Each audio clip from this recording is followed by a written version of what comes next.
مریم نواز شریف صاحب ملی ہیں بتانے کے لیے کہ ہم اکٹھے ہیں، تو نیریٹو تو مریم کا ہی چل رہا ہے. یا تو ہوتا کہ ملنے کے کچھ اثرات باہر آتے کہ جو ان کا مذاکرات کا یا بات چیت کرنے کا. بات سنیں، سوال تو پورا سنیں. میں نے بات سمجھ گیا ہوں، بات کر لیں تھوڑی سی نا.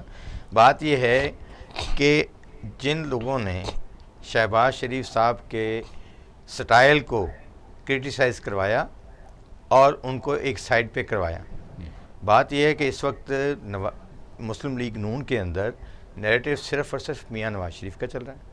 ٹھیک ہے، ابھی حال ہی میں یہ بھی خبریں آپ تک پہنچ چکی ہوں گی کہ دو بڑے ہائی پروفائل لوگوں نے اپنا اسٹیبلشمنٹ کے ساتھ میاں صاحب کے تعلقات کو بہتر بنانے کے لیے میاں صاحب سے ملاقات کی لندن میں، مگر میاں صاحب نے اپنی دو شرائط رکھ دیں. دو بڑے ہائی فائی لوگوں کے انہوں نے ریزائن طلب کیے.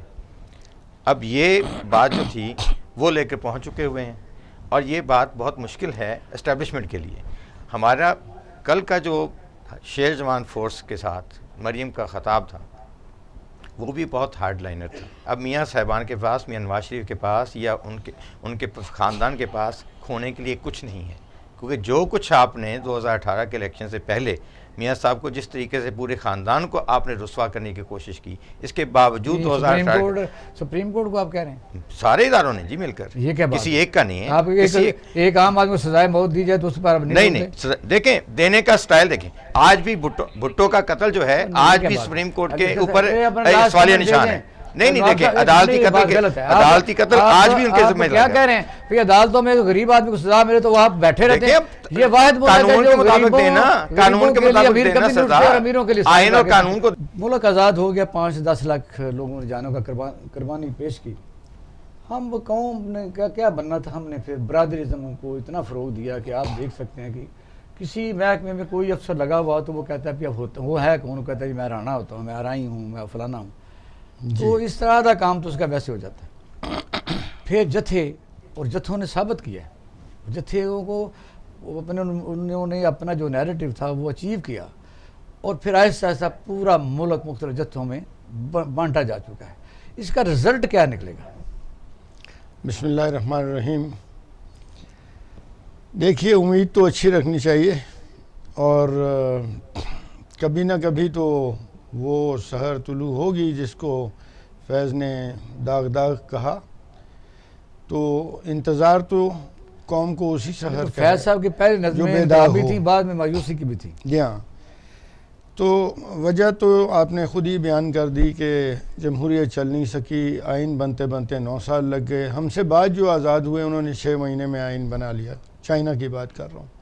بھارت نے بھی 1.5 سال میں بنا لیا. ہمارے ہاں 9 سال کی دیر ہو گئی. جب وہ بنا 1956 میں تو 1.5 سال نہیں چلا، مارشل لا لگ گیا، اور اس کے بعد پھر مارشل لاؤں کا ایک سلسلہ شروع ہو گیا.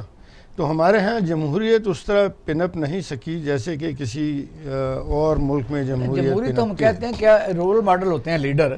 جیسا انڈیا ہمارا دشمن ملک ہے، یا کئی ملک ایسے ہیں جن میں یعنی لیڈر جو ہوتے ہیں ان کے متعلق پوری دنیا کو پتہ ہوتا ہے کہ یہ ان کا ماضی کیا تھا، ایسٹ کتنے ہیں، کاروبار کیا کرتے ہیں. وجہ یہ ہے کہ 3 پینٹیں ہیں، 2 شرٹیں ہیں، یا کیا ہے. آپ انڈیا کی آپ عبدالکلام آزاد لے لیں، منموہن سنگھ لے لیں، کیا کسی کا نام لو، یہ اپنا دشمن لے لیں مودی. وہ اس کی ہمارے ہاں بیوروکریسی میں جو سب سے بڑا بگاڑ پیدا ہوا وہ تھا کوٹا سسٹم، جو شروع میں بہت محدود مدت کے لیے تھا، اور یہ وعدہ تھا کہ اس کو ختم کر دیں گے، لیکن پھر ختم نہ کر سکے. جن کو کوٹا سسٹم کی لت پڑ گئی، ان کو فائدہ ملنا شروع ہو گیا، وہ تو کبھی نہیں چاہیں گے قیامت تک ختم نہ ہو، وہ تو یہ چاہیں گے. لیکن اس سے ہمارے ہاں پھر ایک طبقہ بیوروکریسی میں ایسا آ گیا جو نالائق تھا، جو کوٹا سسٹم کی وجہ سے آیا تھا. لیکن جب آپ کسی کو کوٹا سسٹم میں لے آتے ہیں تو پھر وہ پروموشن بھی اسی بنیاد پہ مانگتا ہے جس بنیاد پہ وہ آیا ہے سروس. ایسا ہوا، ٹھیک. تو اس طرح ہماری بیوروکریسی کمزور ہوتی گئی. جہاں تک سیاسی لیڈروں کا تعلق ہے، ہم قسمت، اچھا وہ بھی ایک علیحدہ گروہ ہے، ڈی ایم کی بھی ایک علیحدہ گروہ ہے. جی ہاں، یعنی وہ اس قوم پر حکمرانی کرنے کے لیے پیدا ہوئے ہیں، اور ان کا بالکل ہی علیحدہ ایک گروہ ہے. وہ وجہ یہ ہوئی کہ ہمارے جو اصل میں جو اچھے لیڈرز تھے جنہوں نے ملک بنایا تھا، وہ یکے بعد دیگرے منظر سے ہٹ گئے، اور اس کے بعد مارشل لاؤں کا سلسلہ ہو گیا. تو وہ کردار نہ ادا کر سکے جو نہرو نے اور پٹیل نے بھارت میں کیا. یہ ہماری ایک کمی ہے.